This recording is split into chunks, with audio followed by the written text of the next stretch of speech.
আপনার জীবনে এমন একজন মানুষের প্রয়োজন যে আপনাকে বলবে তুমি করো, আমি তোমার পাশে আছি। দুনিয়া যাই বলুক না কেন, দুনিয়া যদি তোমার দিকে পাথর ছুঁড়ে মারতেও আসে, তাও আমি তোমার পাশে আছি।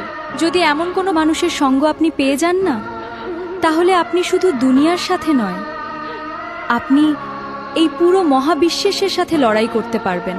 হাসি মুখের আড়ালে লুকিয়ে আছে হাজার কষ্ট। কারণ সবাই গল্প শুনতে চায়, কিন্তু ব্যথা বুঝতে চায় না। একবার দূরে সরে গিয়ে দেখো, যার জন্য তুমি পাগল সে তোমার খোঁজও নেবে না। মনে রেখো, মূল্য শুধু তারাই বোঝে যারা হারানোর ভয় পায়। হয়তো কোনোদিন তুমি আমার হবে না, তবুও তোমার স্মৃতিগুলো আজও আমার সবচেয়ে প্রিয়। তোমাকে পাওয়ার স্বপ্নটা হয়তো অপূর্ণই থেকে যাবে, কিন্তু তোমাকে ভালোবাসার অনুভূতিটা কখনো মিথ্যা হবে না।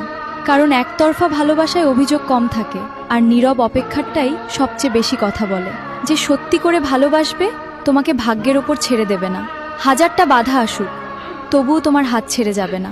কারণ সত্যিকারের ভালোবাসা শুধু মুখে নয়, কাজে প্রমাণ হয়।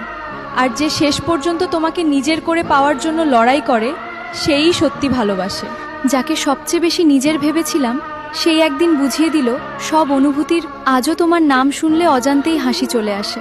আর তারপর মনে পড়ে সেই হাসির কারণটা কখনোই আমি ছিলাম না।